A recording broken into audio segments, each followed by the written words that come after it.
Hello मित्रांनो, कसे आहात? छान आहात ना? छानच असायला पाहिजे. आज की नाही मी तुम्हाला एका बेपरवा नाकतोड्याची गोष्ट सांगणार आहे. एकदा काय झालं माहितीये का? एका उंच पहाडावरती एका झाडावरती एक नाकतोडा राहत होता.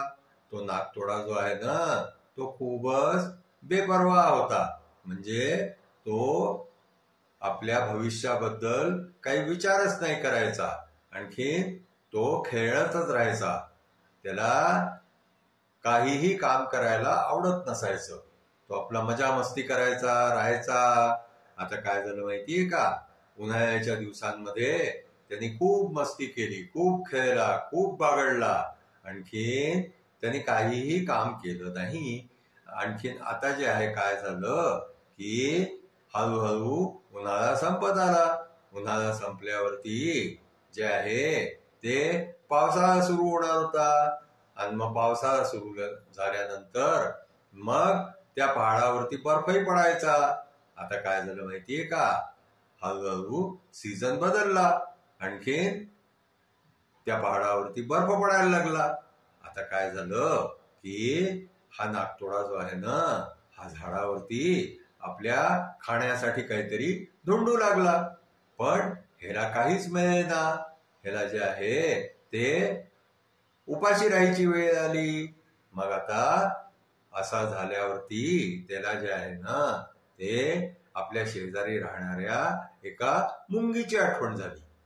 की ती मुंगी जी आहे ना, ती पूर्ण उन्हाळ्यामध्ये काम करून राहिली होती. तिने आपल्यासाठी खूप सारं अन्नधान्य एकत्र केलं होतं.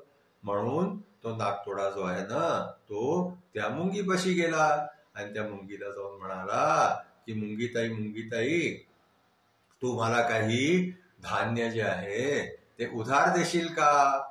मी जेव्हा बर्फाचा सीझन संपून जाईल त्याच्यानंतर ते सगळं धान्य तुला एकत्र करून वापस करून देईन. तर मुंगी म्हणायला लागली, मुळीच देणार नाही. जेव्हा काम करायची वेळ होती, जेव्हा उन्हाळ्यामध्ये तुला जे आहे ते आपली व्यवस्था करून ठेवायची होती, अन्नधान्य एकत्र करून ठेवायचं होतं, तेव्हा तू खेळत राहिला, इकडे तिकडे फिरत राहिला.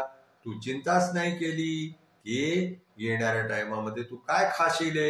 मी तुला मुळीच काही देणार नाही. आणखीन जे आहे त्या मुंगीनी त्याला आपल्या घरातून हाकलून दिलं आणि त्याला दरवाजा बंद करून घेतला. आता तो नाकतोडा विचार करायला लागला की यार हे असं काय? मग त्यांनी विचार केला की कष्ट केल्याशिवाय जे आहे ते जगामध्ये आपल्याला काहीच मिळत नसतं. आपल्याला खायसाठी जर पाहिजे असेल तर आपल्याला कष्ट करून ते मिळवावं लागतं, ते कमवावं लागतं. अशा प्रकारे मग त्यांनी विचार केला की आता पुढच्या वेळेला जे आहे ते मी अशी वेळच येऊ दे नये. मी जे आहे ते अन्नधान्य उन्हाळ्यामध्ये एकत्र करून ठेवी नये, ज्याने की पावसाळ्यामध्ये हिवाळ्यामध्ये मला त्रास नाही होणार. म्हणून आपण जे आहे ना, ते वेळेवरती जी कामं करायची असतात ना, ती कामं करावी. आणखीन मगच आपण खेळावं, इकडे तिकडे जावं, हिंडावं, फिरावं, आणखीन मौज करावी. आता आज आमची गोष्ट इथेच संपली. तुम्हाला आमची गोष्ट आवडली असल्यास तुम्ही आमच्या चॅनलला शेअर करा, लाईक करा, सबस्क्राईब करा. Thank you.